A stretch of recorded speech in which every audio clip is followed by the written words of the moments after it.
Hola, ¿qué tal? Los saluda Karina Yapor. Bienvenidos a una emisión más de Voz News, en donde le tenemos preparada toda la información nacional e internacional, pero sobre todo para que usted vea el otro lado de la moneda. Vamos con los titulares del día de hoy. Y es que instalan cercas de seguridad frente al Capitolio previo al discurso del Estado de la Unión del presidente Biden. Además, el Tren de Aragua sigue afirmando su presencia en los Estados Unidos. Cada vez son más los integrantes identificados en suelo americano. Y Donald Trump dice estar listo para debatir con el presidente Biden. Solo pide que le digan dónde y cuándo. Así comenzamos.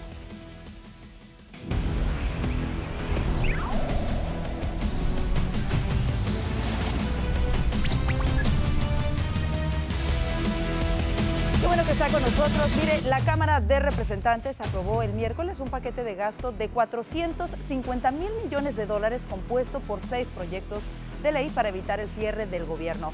A días de la fecha límite del próximo 22 de marzo, Mike Johnson logró conseguir los votos para pasarle la pelota al Senado, que ahora tiene pocos días para deliberar e impedir que al menos 9 departamentos dejen de funcionar. La legislación finalizó con 339 votos a favor y 85 en contra, con 207 demócratas y 132 republicanos dentro de la mencionada mayoría. El paquete de financiamiento tiene como objetivo financiar una serie de programas y departamentos hasta el final del año fiscal 2024. Y mire, como lo anunciábamos, el presidente Biden rendirá hoy su informe sobre el estado de la nación en medio de fuertes críticas a su administración. Sobre ello, platicamos con el congresista de Florida, Mario Díaz-Balart, previo al mensaje de esta noche. Escuchemos. Congresista, cuéntenos qué espera usted del discurso del presidente Biden y de una vez le pregunto cuál es su respuesta a lo que cree que él va a decir. Desafortunadamente no espero mucho. Tenemos en el presidente Biden una administración que ha sido desastrosa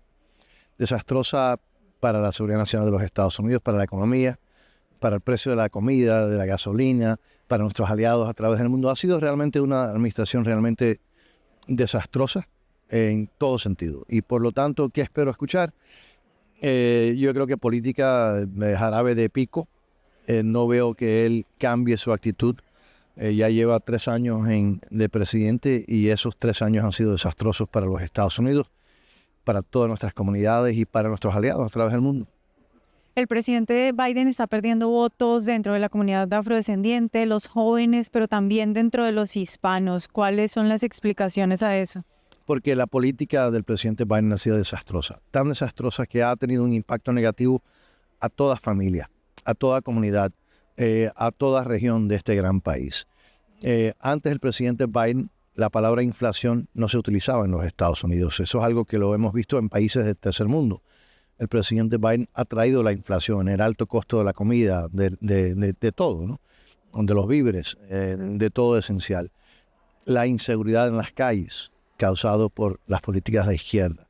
El caos que ha creado a través del mundo y que ha puesto en peligro a nuestra gran nación, y no digamos a nuestros aliados. Entonces, ya no se puede ocultar el sol con el dedo.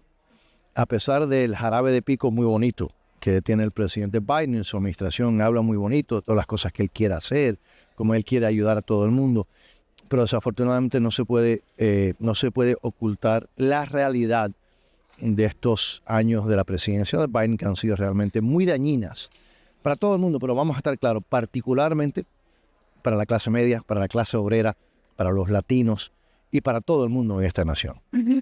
El presidente Biden ha dicho que respecto a la crisis migratoria es culpa de los republicanos que no le pasan sus medidas en el Congreso. Y bueno, ¿qué piensa usted sobre la culpa que les echa el presidente Biden? Eso realmente eso lo ha dicho, tienes razón. Él eso lo ha dicho múltiples veces. Me tengo que reír porque es tan triste, ¿no?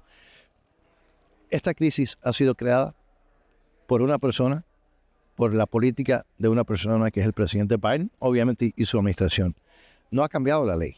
La ley no ha cambiado. Lo que ha cambiado es el presidente de los Estados Unidos. Y él, por decreto, con su mano, ha firmado decretos que han básicamente creado la crisis de la frontera, la crisis migratoria, la crisis para las personas que están tratando de hacer el proceso legítimamente, legalmente, para los que tienen posiblemente casos legítimos de asilo.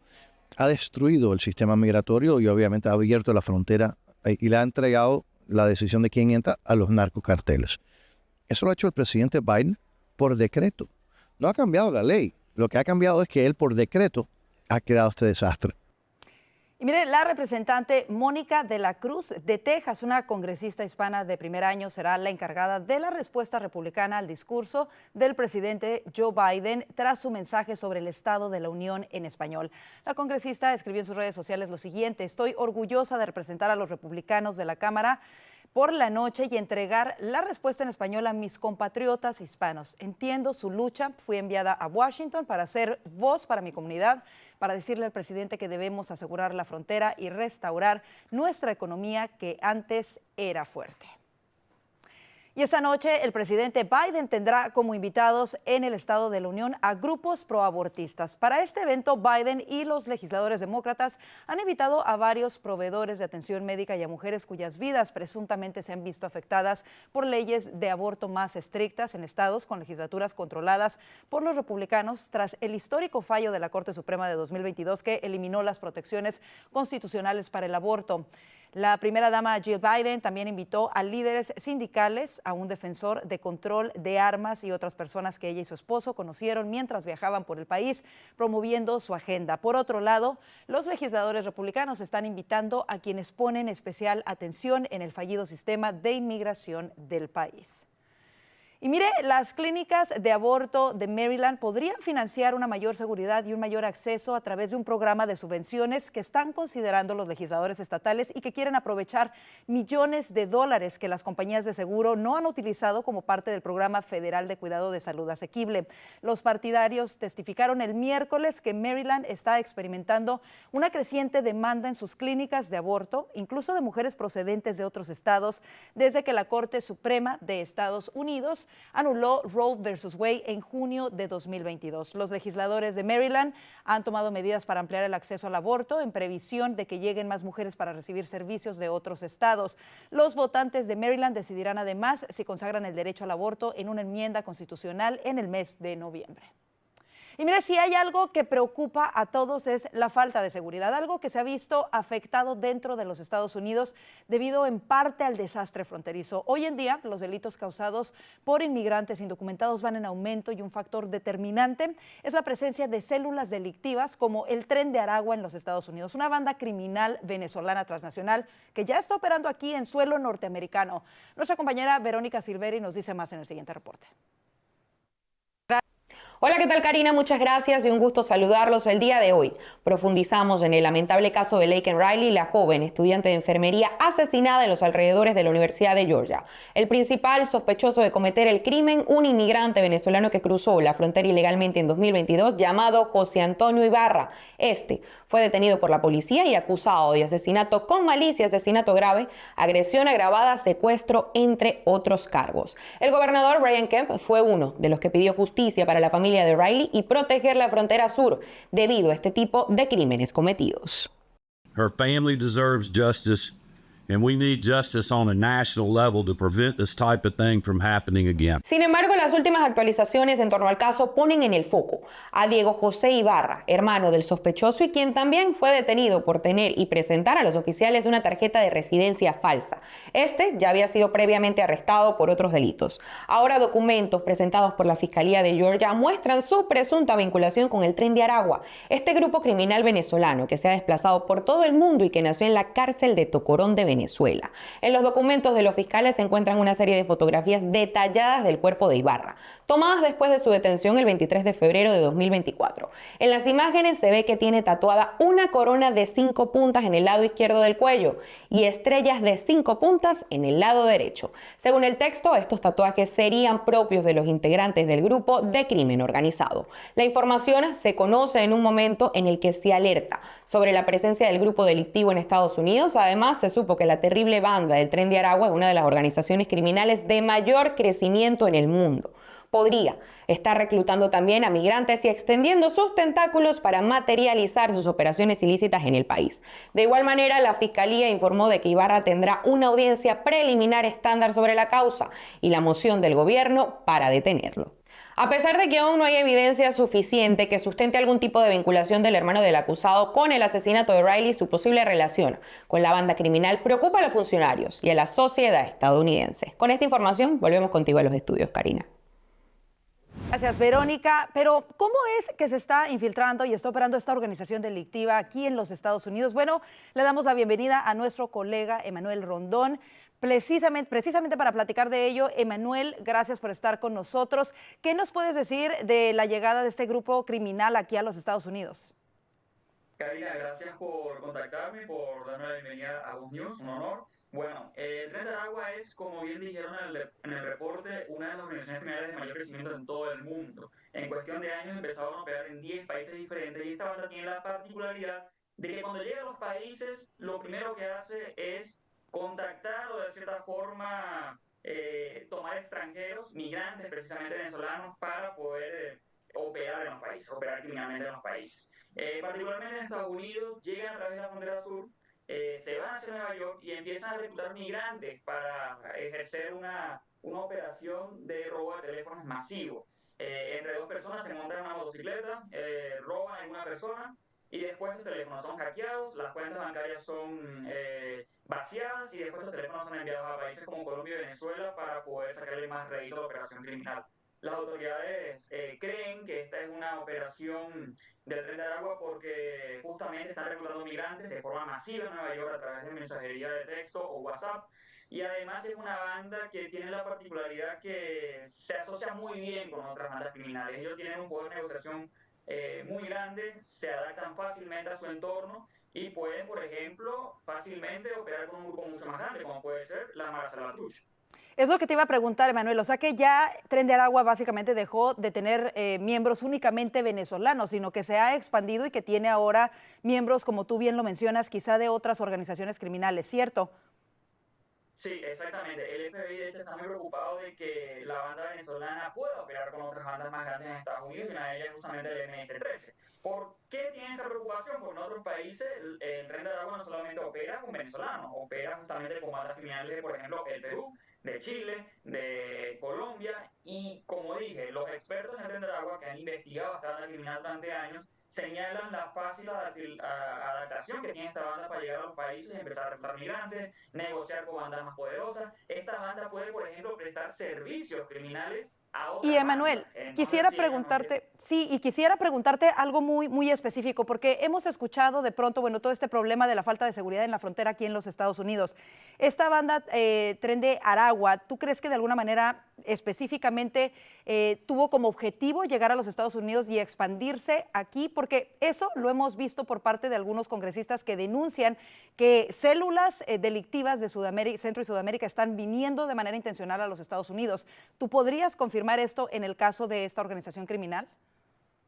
Mira, yo no tengo ahora mismo los papeles que digan sí, están entrando por el Tren de Aragua y quieren expandirse, pero lo cierto es que se han detenido en la frontera sur cientos de migrantes vinculados al Tren de Aragua. Y es que el Tren de Aragua, como dije hace unos minutos, tiene la fácil misión de captar migrantes. ¿Por qué? Porque son personas que están en situación de vulnerabilidad. Y Así es. Es muy fácil expandirse por los países. Pero las autoridades están preocupadas porque saben que los atrapan o los raptan o los hacen miembros de sus operaciones. Por supuesto. Y saben que Estados Unidos es un país fácil para entrar por la frontera sur y justamente expandir su actividad criminal. Claro, y que definitivamente debería ser un foco de alerta para las autoridades aquí en los Estados Unidos. Muchísimas gracias por estar con nosotros, Emanuel. Quédese con nosotros, tenemos mucho más aquí en Voz News. Ya volvemos después de la pausa.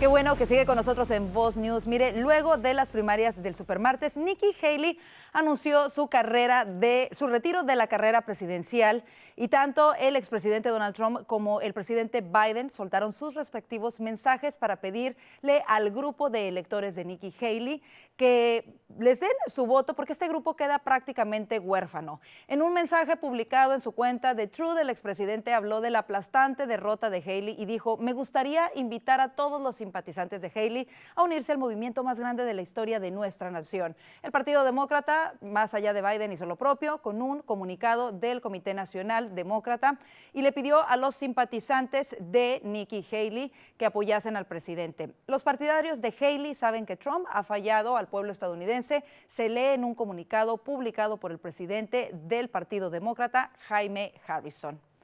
Y mire, el expresidente se convertirá en el candidato del GOP por tercer ciclo electoral consecutivo. En esta oportunidad, su rival volverá a ser Joe Biden, con quien tiene prisa por debatir. El republicano habló el día después del supermartes, jornada en la que se adjudicó cada uno de los estados, con la excepción de Vermont. Es importante para Biden y para el bien de nuestro país que Joe Biden y yo debatamos cuestiones que son tan vitales para los estadounidenses y el pueblo estadounidense, escribió a través de su cuenta de Truth Social. Y precisamente siguiendo con este tema, Ron DeSantis criticó a la exgobernadora de Carolina del Sur, Nikki Haley, por no respaldar al expresidente Trump después de que ella se retirase de las primarias republicanas a principio de esta semana, haciendo referencia al compromiso de lealtad del Partido Republicano. Yo firmé el compromiso, tú firmaste el compromiso diciendo que no tomarás tu pelota y te irás a casa, dijo DeSantis en el show The Balance de Newsmax con Eric Bolling, cuando se le preguntó sobre la decisión de Haley. Así que cumplí mi promesa y ella tendría que tomar una decisión sobre si quiere hacerlo o no. Mire, por otra parte, el congresista de Florida, Byron Donalds, dijo en una entrevista a la revista Axios que estaría dispuesto a negarse a certificar los resultados de las elecciones de 2028 si fuese vicepresidente y hubiese irregularidades. Si hay funcionarios estatales que están violando la ley electoral en sus estados, entonces no, yo no lo haría, dijo Daniels, cuando se le preguntó si certificaría los resultados de 2028 como vicepresidente. Donalds dijo, yo lo sé, que los estados no siguieron las leyes electorales en 2020. Pero cuando se le preguntó si estaba de acuerdo con la decisión de Pence de certificar los resultados, Donalds dijo que solo se le puede hacer esa pregunta a Mike Pence. En otros temas, la gobernadora de Alabama, la republicana Kay Ivey, firmó una ley de protección de responsabilidad civil para las clínicas de reproducción asistida tras la sentencia de la Corte Suprema Estatal que declara que los embriones son niños no nacidos. El fallo llevó a estos centros a anunciar la suspensión de sus actividades, provocando un debate en el que el propio Donald Trump mostró su apoyo a la fecundación in vitro. No obstante, Ivey advirtió que en pleno año electoral escucharemos mucha retórica política sobre la fertilización in vitro, pero quiso dejar en claro que su estado está orgulloso de ser un estado pro vida y pro familia. Y mire, de acuerdo con un sondeo realizado por la cadena CBS, el 59% desaprueba la economía de la administración Biden, al mismo tiempo que aprueba la gestión anterior con un 65%. Los votantes de hoy miran hacia atrás en la presidencia de Trump con calificaciones retrospectivas relativamente menores a lo que valoran la presidencia de Biden hasta ahora. Ellos explicaron desde CBS a través de sus redes sociales este estudio. En cuanto a la inflación, el 55% de los probables votantes entienden que las políticas de Biden provocarán un aumento de precios a futuro, mientras que solo el 34% opinan lo mismo de las iniciativas del republicano. A su vez, el 44% entienden que una probable segunda gestión de Trump causará un descenso en los precios. Y en otro tipo de información, el productor de televisión y drag RuPaul lleva una nueva biblioteca móvil de libros en los que se promueven la cultura LGBTQ+ a Tallahassee, en lo que parece ser un desafío a las políticas implementadas por el gobernador de Florida, Ron DeSantis. RuPaul anunció recientemente que es uno de los 3 socios comerciales detrás de Alstora, una librería en línea que presuntamente busca elevar las voces marginadas. Asimismo, presentó un nuevo proyecto llamado The Rainbow Book Bus, una biblioteca móvil que, según la página oficial, busca distribuir libros en lugares con acceso reducidos a ellos. The Rainbow Book Bus tiene como objetivo promover y proteger el acceso a libros y medios representativos para comunidades queer y cualquier persona afectada por una legislación anti-inclusiva, así lo indica el proyecto. Vamos a información muy importante porque, mire, una redada contra el tráfico de personas revela que el gobierno federal está trasladando a inmigrantes ilegales que son explotadas como trabajadoras sexuales a las principales áreas metropolitanas de forma gratuita. Escuchemos. And what this is, and I want everybody to see it clearly, federal policy drives illegal immigrant crime and victimization. and that's the focus, other than our victims of human trafficking. Mire, el sheriff Listen, Grady Judd expuso que inmigrantes ilegales están traficando y explotando sexualmente a mujeres venezolanas que también están en el país de manera ilegal y que están siendo trasladadas de manera gratuita en vuelos pagados por el gobierno. Judd encabezó un operativo en el que se logró el arresto de 228 personas, entre ellas entrenadores, miembros del servicio militar, un maestro de escuela. Y bueno, según el sheriff Grady Judd, estas trabajadoras sexuales ilegales dijeron lo mismo, que cuando llegaron ilegalmente a los Estados Unidos, el Departamento de Seguridad Nacional les entregó un formulario que incluía identificación y documentación que les permitía volar a cualquier área metropolitana importante del país de manera gratuita. Sin embargo, señala que hay un grave problema con la frontera abierta y que la política actual está facilitando este tipo de delitos.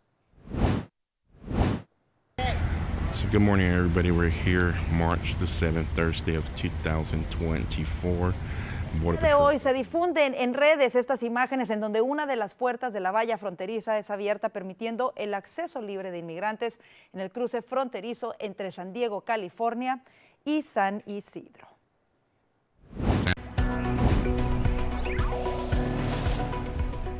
Mire, vamos a cambiar de tema y es que las vacaciones de Spring Break o primavera ya están prácticamente aquí y con ello aumentan los gastos. Así que si usted piensa viajar, tome nota porque algunas aerolíneas han aumentado sus tarifas de equipaje. Vámonos con Rosy Martel para que nos ponga al tanto porque Rosy, esto no es nada barato y al parecer cada vez está más caro.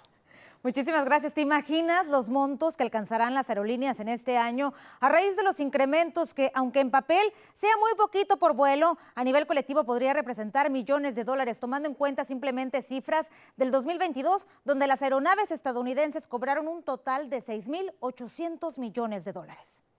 A principios de este 2024, varias aerolíneas aumentaron sus tarifas de equipaje en un 17%, algo que desestabilizó a algunos usuarios, aunque por otro lado, hay quienes lo ven como algo insignificante. A la gente que le gusta viajar, $5 no va a ser un impedimento para que pues sigan utilizando el servicio de estas aerolíneas. El incremento me parece justo, ya que desde el 2018 no se había dado un incremento ni en tarifas aéreas ni en las tarifas de equipaje.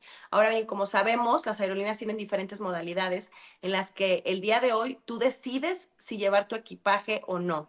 Al final, no va a tener un impacto tan alto como, digamos, si suben la tarifa aérea, y ya estaríamos hablando de otra situación.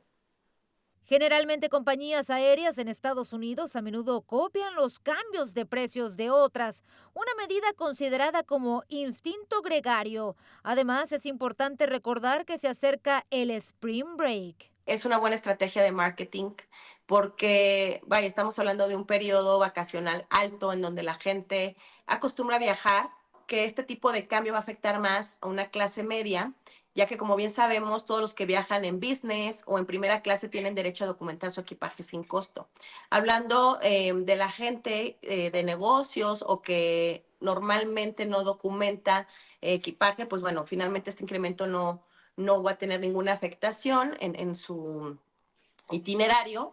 Los costos por equipaje se han convertido en una fuente confiable de ingresos para las aerolíneas desde el 2008, cuando los precios del combustible para las aeronaves iban a aumento. Pero a la par, hay quienes ofrecen precios bajos para los que no necesitan llevar maletas. Esto da la oportunidad de tener un costo más económico en el ticket, pero pierdes ciertos beneficios.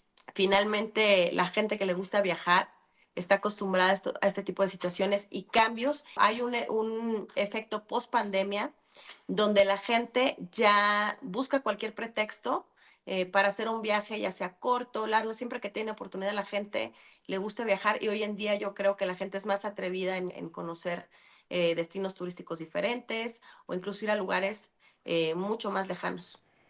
Como lo mencionaba la especialista, después del 2020 varios aprendimos a viajar ligero, aunque generalmente, Karina, lo barato siempre sale mucho más caro, considerando que estos vuelos que son más económicos a la larga, con todo lo que agregamos como el asiento y maletas, termina al mismo precio. Regresa contigo. Yo por eso a los niños les digo, una mochila cada quien y se acabó, 0 maletas. Gracias, Rosy, por esta información. Oiga, quédese con nosotros, tenemos mucho más, hacemos una breve pausa. Mire, Suecia se une a la OTAN y causa la sorpresa de algunos.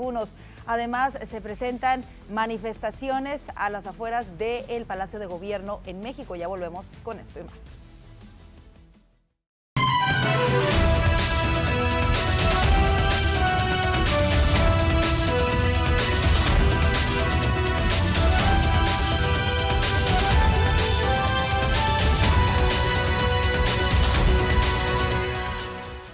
Visítanos en voz.us.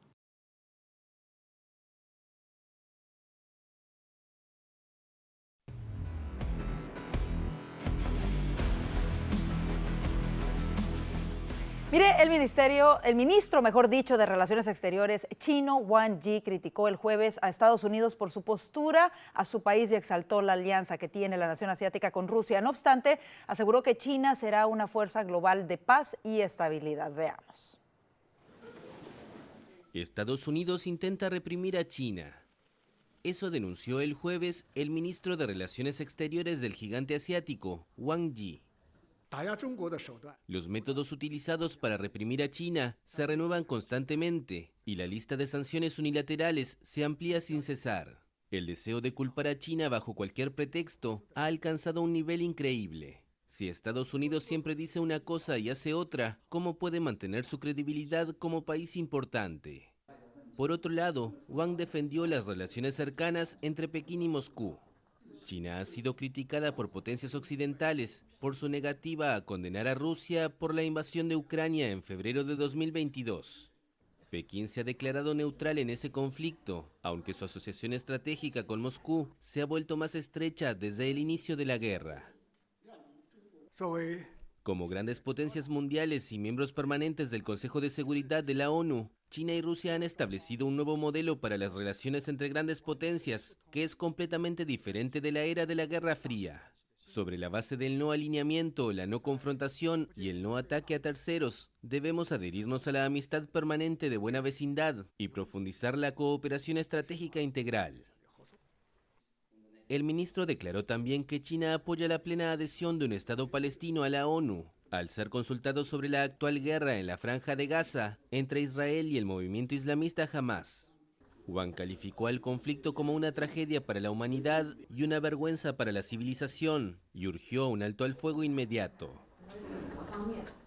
En otras cosas, la presidenta del brazo ejecutivo de la Unión Europea, Ursula von der Leyen, recibió este jueves en Rumania el respaldo de su familia política conservadora para un segundo mandato como rostro visible del bloque comunitario.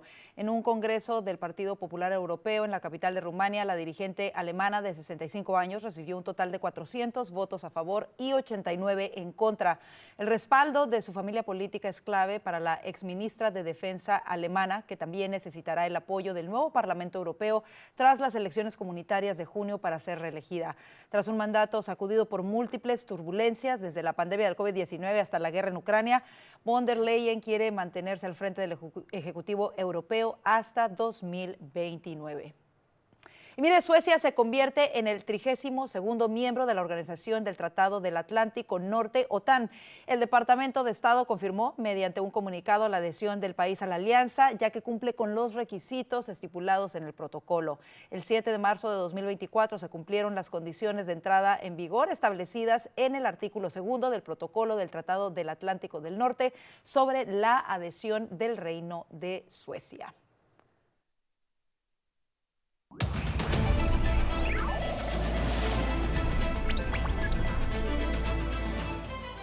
Vamos a información de México, y es que decenas de personas que se manifestaban por la tragedia de Ayotzinapa derribaron con una camioneta una de las puertas del Palacio Nacional mexicano durante la conferencia de prensa del presidente Andrés Manuel López Obrador, quien ante todo esto denunció un plan de provocación. Veamos el siguiente reporte. Irrupción en el Palacio Nacional de México. Decenas de personas derribaron el miércoles con una camioneta una de las puertas de la sede de la presidencia, mientras el mandatario Andrés Manuel López Obrador sostenía su conferencia de prensa matutina.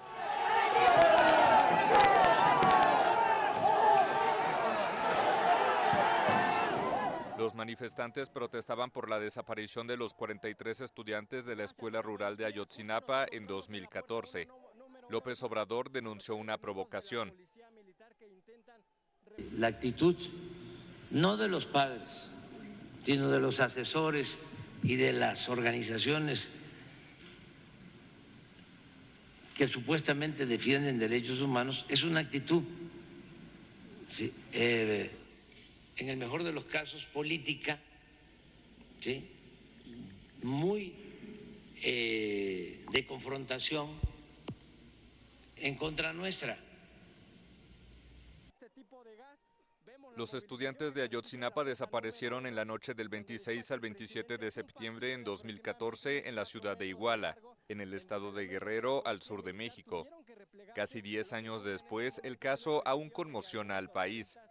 Los familiares, acompañados por activistas y manifestantes, han mantenido un plantón en la plaza central del Zócalo, justo enfrente del Palacio Nacional, esperando ser recibidos por el presidente.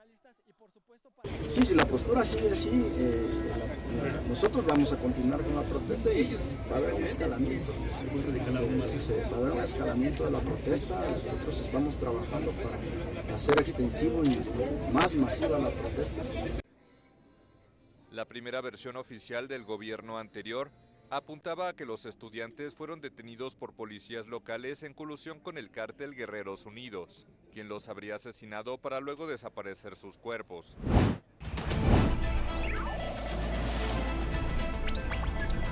Mire, el presidente argentino Javier Milei se declaró contrario al aborto aprobado en su país desde 2020 y consideró asesinos a los partidarios de esta idea. Milei calificó a quienes apoyaron la aprobación de la ley como los asesinos de los pañuelos verdes en alusión al emblema que caracteriza a las luchas feministas y que se convirtió en bandera del activismo por el aborto legal en Argentina. Esta semana, Francia se convirtió en el primer país en inscribir en su constitución la libertad a abortar casi medio siglo después de su despenalización en ese país. La ley de interrupción voluntaria del embarazo fue aprobada en diciembre de 2020 y puesta en práctica en enero de 2021, después de un debate que polarizó a la sociedad argentina y atravesó transversalmente a todas las fuerzas políticas. Esta contempla la posibilidad de abortar hasta cumplidas las 14 semanas de gestación sin tener que explicar los motivos. Vámonos ahora a otra información importante, en este caso es de Bolivia, y es que ahí en los últimos días se han registrado hechos violentos, incluso se ha denunciado el secuestro de diputados al interior del Parlamento. Para entenderlo mejor lo que está ocurriendo, le damos la bienvenida al diputado Erwin Bazán. Muchísimas gracias por estar con nosotros, diputado, y quisiera empezar preguntándole qué es lo que ha generado esta ola de violencia. ¿Cómo estás? Un placer saludarte y a través tuyo de la audiencia. Gracias por el espacio.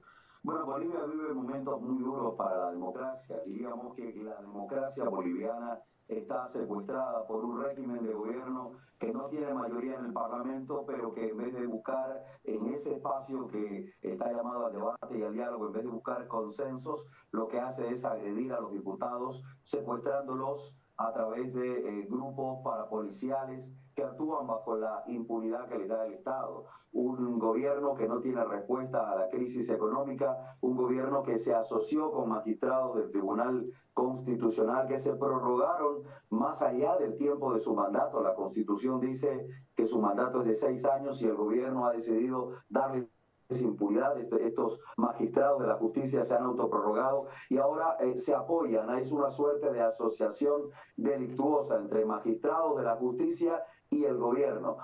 Lo que necesita ahora, frente a esa debilidad institucional que tiene el presidente, seguramente su plan es anular el Parlamento boliviano, que es el primer órgano de representación de los ciudadanos. Entonces, lo que hay básicamente es un plan para darle un golpe también al Parlamento boliviano. Esa asociación con los magistrados de la justicia la hemos denominado golpe judicial. Bueno, ahora resulta que no conforme con tener al órgano judicial bajo su poder, bajo su mandato, ahora intenta anular el Parlamento boliviano, y esta semana que acaba de concluir, 114 parlamentarios hemos sido secuestrados por más de 3 días en instalaciones del hemiciclo donde sesionamos, secuestrados por grupos parapoliciales que cerraron las puertas del hemiciclo donde sesionamos y nos impidieron salir con todo tipo de violencia, incluso amenazas de muerte. Eso como un primer elemento de introducción. Gracias, diputado. Y lo que mucha gente se pregunta es qué papel, si acaso es que juega algún papel en esto, tiene Evo Morales en todo esto que está pasando. Sí, a ver, el gobierno del presidente Arce es de la misma sigla del presidente boliviano del expresidente boliviano Evo Morales. Lo que hay ahora es que al presidente boliviano Luis Alberto Arce Catacora, bueno, le ha gustado el poder al parecer y tiene una pelea intestina, intrapartidaria con Evo Morales. Ambos se están disputando el control de la sigla y se están disputando quién va a ser el próximo candidato. Esa pelea interna entre Evo Morales y Arce Catacora, una pelea que debería resolverse dentro de los espacios de su partido político, está afectando la institucionalidad de su partido. Han trasladado esa pelea interna a las instituciones del país. La disputa por el control de la justicia, la disputa por el control del Parlamento, pues lleva a que tengamos que lamentar tanto que el presidente Arce se asocia con la justicia, lo que debieran ser poderes u órganos independientes dentro de la lógica del Estado constitucional de derecho. Vivimos en un Estado constitucional de derecho donde debería respetarse la independencia de los órganos de Estado, pero no se respeta. El presidente secuestra a la justicia, el presidente tiene secuestrado al Tribunal Supremo Electoral, el presidente hace mucho que ha destruido también la institucionalidad de la Defensoría del Pueblo, de la Contraloría General del Estado, y viene destruyendo todas las instituciones. Ahora esta pelea, el último escollo en esta pelea es el Parlamento boliviano. ¿Cuál puede ser la solución? Rápidamente, tenemos 1 minuto. Me gustaría que le compartieran a nuestros televidentes qué es lo que ustedes piensan hacer al respecto y cómo puede solucionarse este conflicto. Primero, nosotros estamos haciendo las denuncias a todas las instancias que deberían velar por el sistema democrático, tanto el sistema democrático interamericano, estamos acudiendo a la OEA, estamos acudiendo también a la CDH, más por un tema de cuidar la integridad de los parlamentarios, estamos acudiendo a la ONU y a todo sistema interamericano. Pero también, por supuesto, estamos resistiendo desde el Parlamento boliviano para que se respete la independencia de órganos, la independencia de poderes. Es la única salida que tenemos frente a los intentos populistas y autoritarios del movimiento al socialismo. Tenemos que responder con más democracia. Diputado, queremos agradecerle muchísimo, de verdad esperamos que todo esto pueda solucionarse pronto y de la mejor manera. Muchísimas gracias por estar con nosotros el día de hoy en Voz News. Por favor, quédese con nosotros, hacemos una breve pausa, pero ya volvemos con más, todo lo previo al informe del Estado de la Unión del presidente Biden.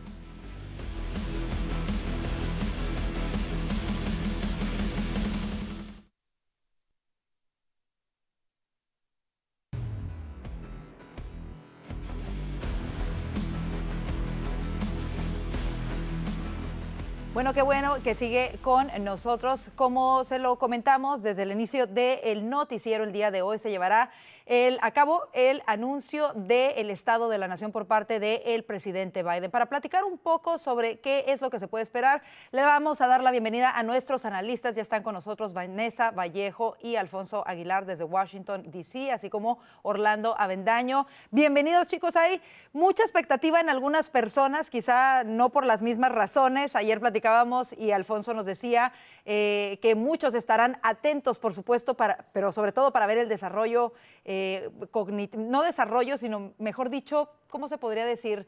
El desempeño, esa es la palabra, se me fue, desempeño cognitivo del presidente Biden esta noche, pero creo que hay muchos temas alrededor. Comienzo contigo, Vanessa, porque tú estuviste el día de ayer platicando con los republicanos en la Casa de Representantes, que se dieron esta conferencia precisamente para señalar puntualmente las deficiencias de esta administración. Cuéntanos un poco de lo que te dijeron por allá.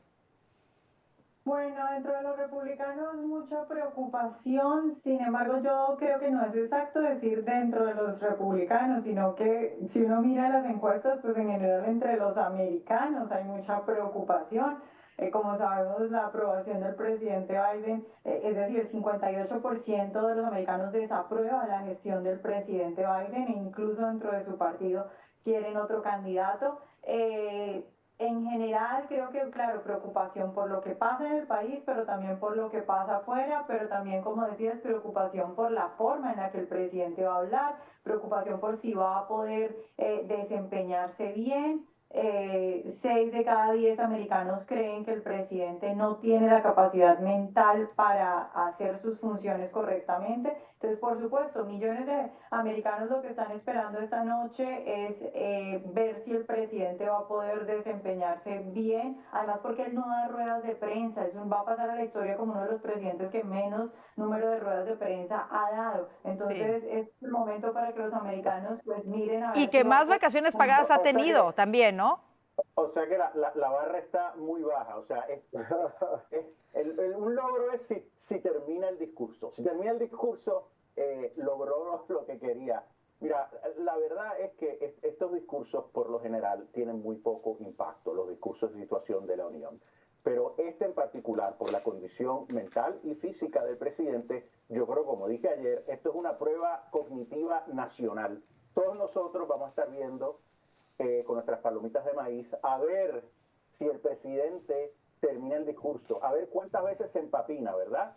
Yo me imagino que le darán algo para que tenga claridad de mente y pueda terminar, y después del discurso los demócratas dirán, mira qué bien está el presidente. Pero fuera de eso, yo creo que sí él va a anticipar su discurso político, porque es un año eleccionario, va a haber muchos ataques a Trump, y va a discutir los temas que va a estar tratando durante la campaña. Así es, y uno de ellos precisamente es el acceso al aborto, porque definitivamente a mí me llama la atención que en la lista de invitados por parte del presidente Biden y los demócratas está un equipo de activistas pro aborto. ¿Qué piensas de esto, Orlando? Bueno, es parte de la agenda del Partido Demócrata a la que tiene que complacer Joe Biden, ¿no? Joe Biden al final está en la Casa Blanca, en parte gracias a esa ala extremadamente radical del Partido Demócrata, a la que no le ha cumplido, por cierto. Y es una ala que está muy atenta de su desempeño, no solamente en temas como el aborto, sino en el caso del conflicto en Gaza, en el caso, obviamente, también de la manipulación y la utilización de la justicia para perseguir a los oponentes.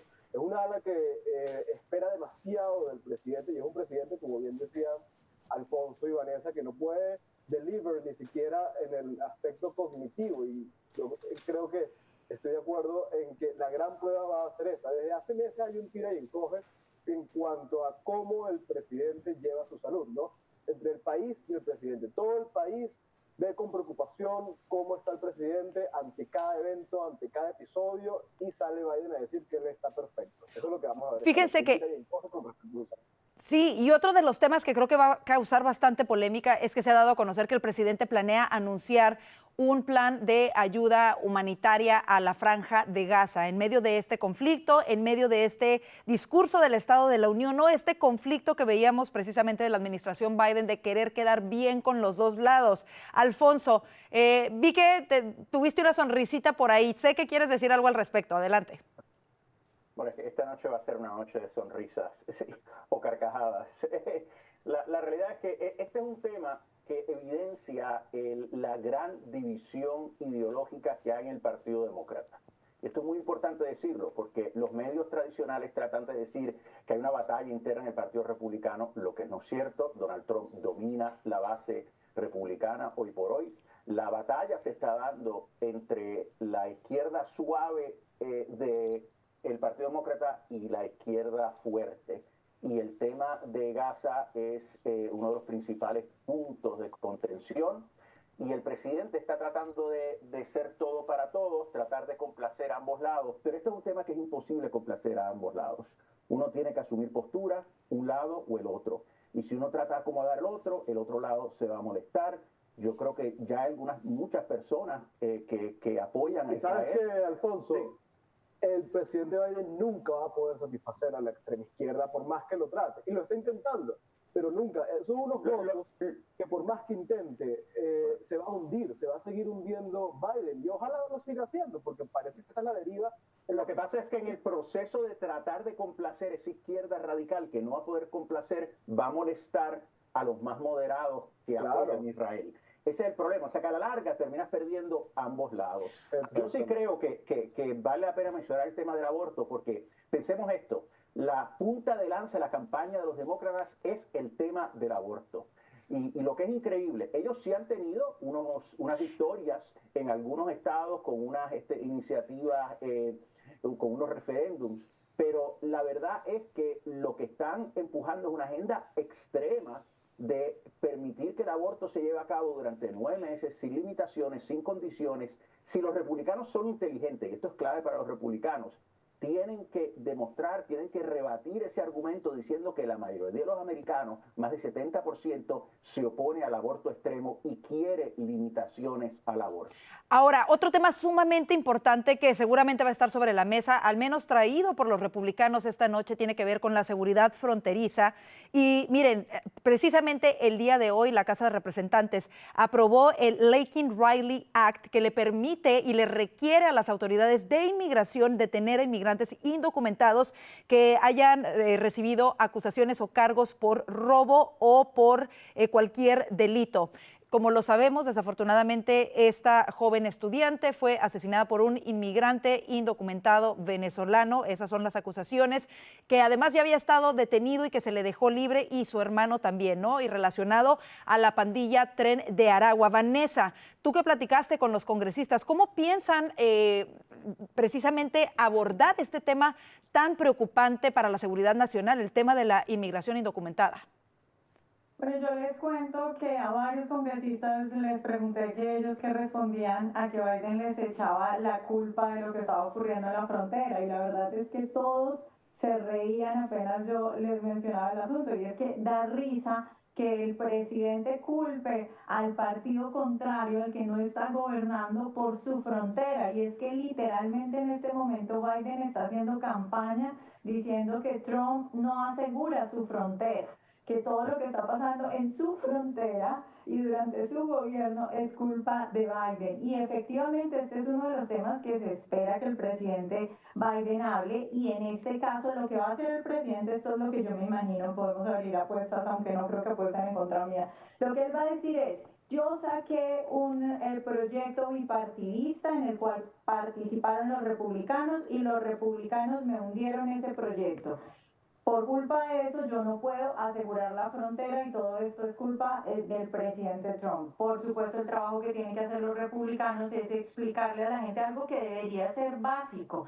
El presidente Biden no necesita sacar ningún proyecto por el Congreso porque él tiene la autoridad de cerrar la frontera. El presidente Trump no necesitó sacar ningún proyecto de ley. Pero Vanessa, ¿tú realmente te crees que hoy por hoy el americano promedio se va a creer esa patraña? Nadie lo va a creer. Se embuste, porque este es el problema, ¿no? O sea, él está, por un lado, él dice que si hubieran aprobado la ley que ellos propusieron a principios de su término, que él hubiera podido cerrar la frontera, a la vez que él facilitaba esta invasión, y todo el mundo lo reconoce. Además, durante los pasados 3 años, él ni quería reconocer que esto era una crisis. Entonces, es algo tan fresco en la mente de los votantes, que francamente no solo van a estar frustrados con su desempeño en el tema de inmigración, pero van a estar frustrados con él, porque es un mentiroso.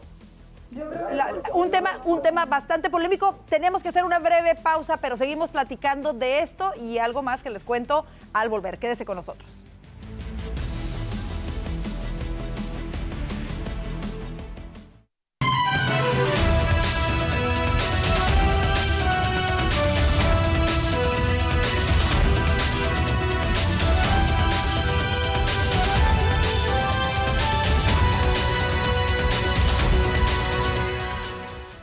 Visítanos en voz.us.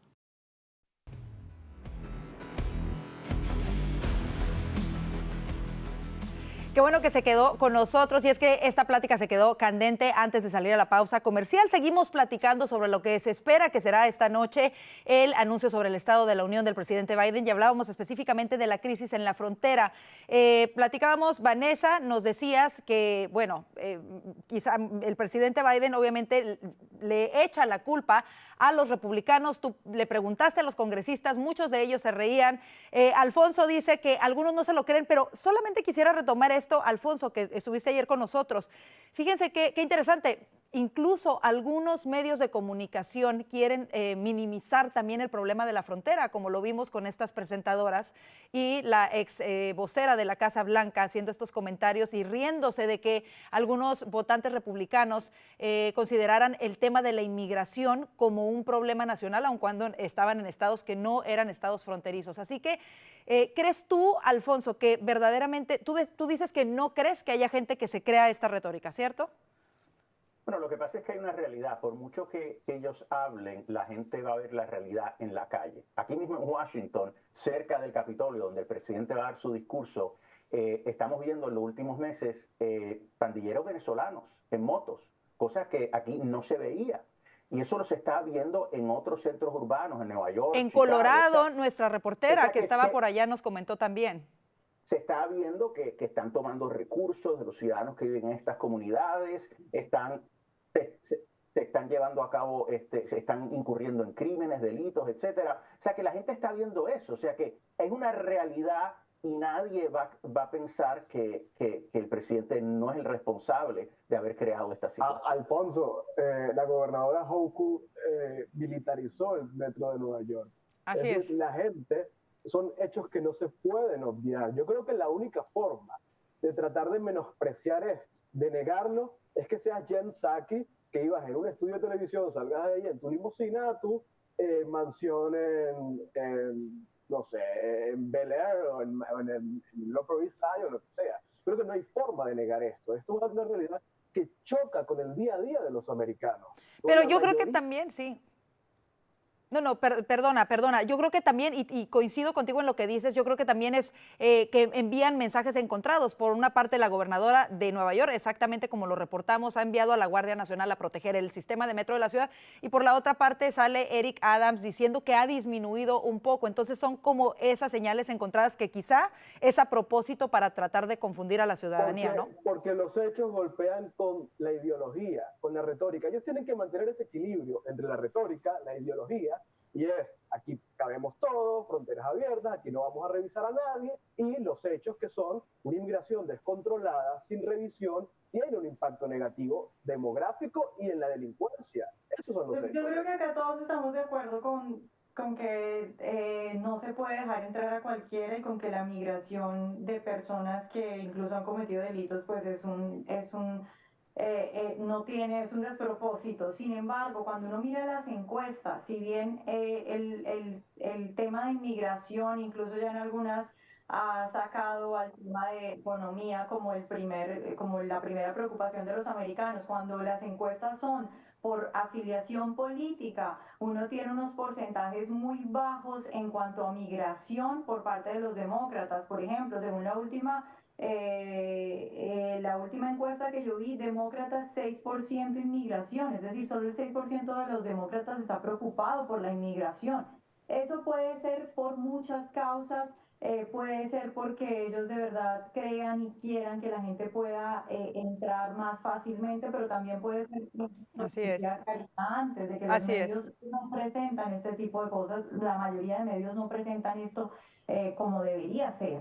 Exacto, yo coincido contigo, quizá ese es uno de los factores, ¿no? La poca difusión que se le da al lado delictivo de la inmigración, ¿no? A las consecuencias negativas de la inmigración indocumentada. Vámonos a otro tema que es súper importante también y del cual tampoco se da mucha difusión, y es que, miren, es algo preocupante. La cadena Multimedios en México firmó un contrato con una compañía china, de hecho, la más grande a nivel de comunicaciones, Hunan Broadcasting System.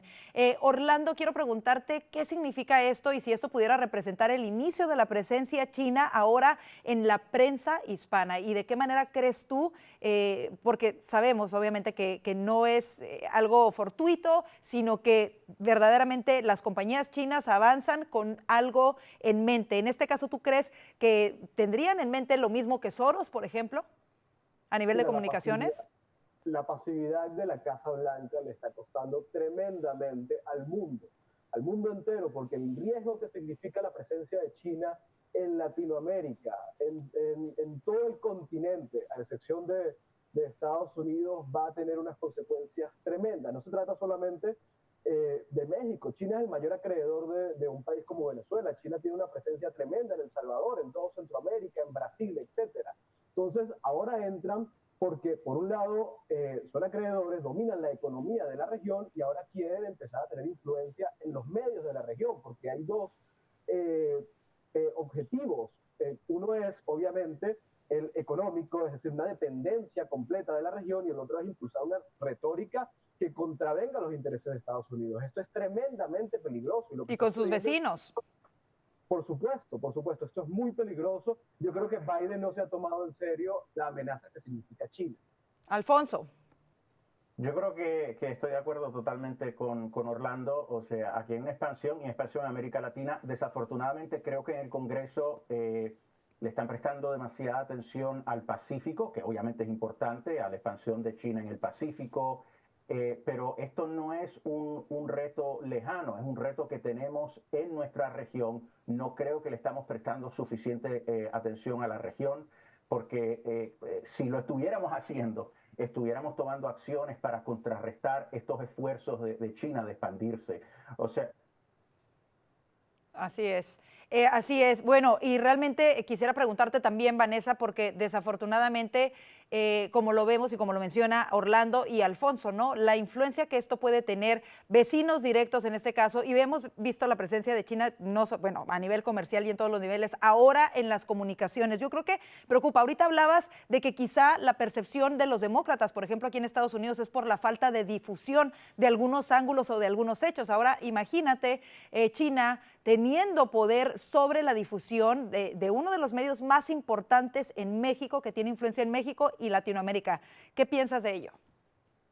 A mí me llamó mucho la atención uno de los comunicados de uno de los representantes de este medio chino, y es que decía que iban a hacer contenido que reforzara las características transculturales.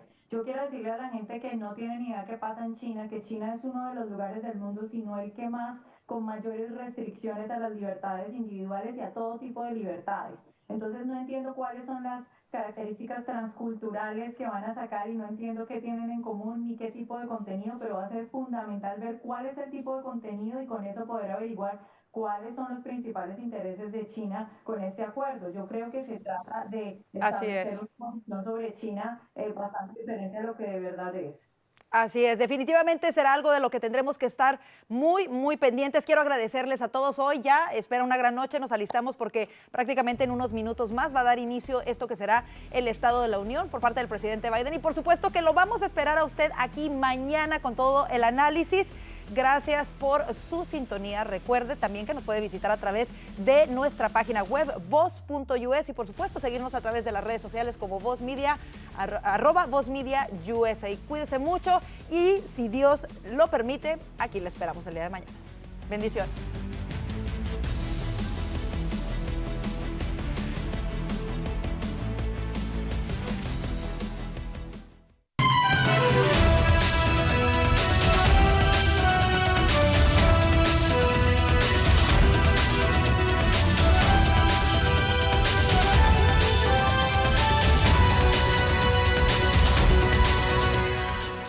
Es hora de mostrar la otra cara de la moneda. Bajo esta administración se han perdido más de 85,000 niños. Sin filtros, sin agendas y con los valores que nos caracterizan a los hispanos. The Biden administration wants an open border. Voz News con la reconocida presentadora Karina Yapor, acompañada de un equipo de destacados periodistas y analistas políticos, económicos y sociales.